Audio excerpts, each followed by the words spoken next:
Nå. 3.500. Ej, 40 tommer fladskærm. Kraftedeme, det skal jeg have. Så meget har jeg ikke. Nå, 149 per måned. 140. Ja, den kan jeg klare. Det kan jeg klare. Det skal jeg have. Det skal jeg have. Stop! I det øjeblik, du underskriver finansieringsaftalen, er der nogen, der hæver 2.459 kroner ud af dine punkt. Hvad? Ja, diagnosen er meget simpel. Han har brug for nogle briller. Han kan ikke læse de små bogstaver. Værsgo. Ja, tak. Ja. Nu kan jeg læse. Der står finansiering 40 måneder. Samlet kreditbeløb 3.499 kroner. Samlet omk. Punktum 2.459 kroner. Samlet beløb, der skal betales tilbage 5.958 kroner. Og OP 40,9%.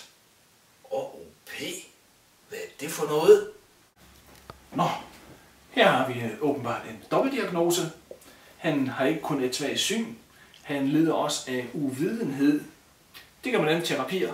Det behandler vi lige med en lille undervisning. Se her. Det her er dit fjernsyn. Og du skal betale 3.499 kroner for det.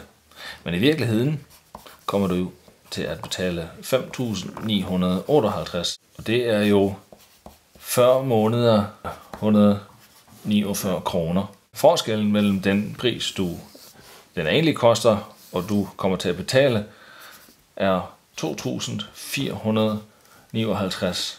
Og det svarer til cirka 41%. Så det er noget, du bare betaler. Du smider bare ud af vinduet. Det her betyder de årlige omkostninger i procent. Og i vores tilfælde svarer de 2.459 kroner til knap 41%.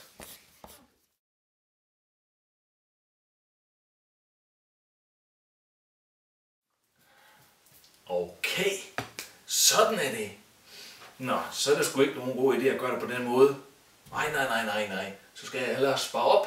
Ja, det gør jeg. Jeg sparer, og så køber jeg bagefter. Yes.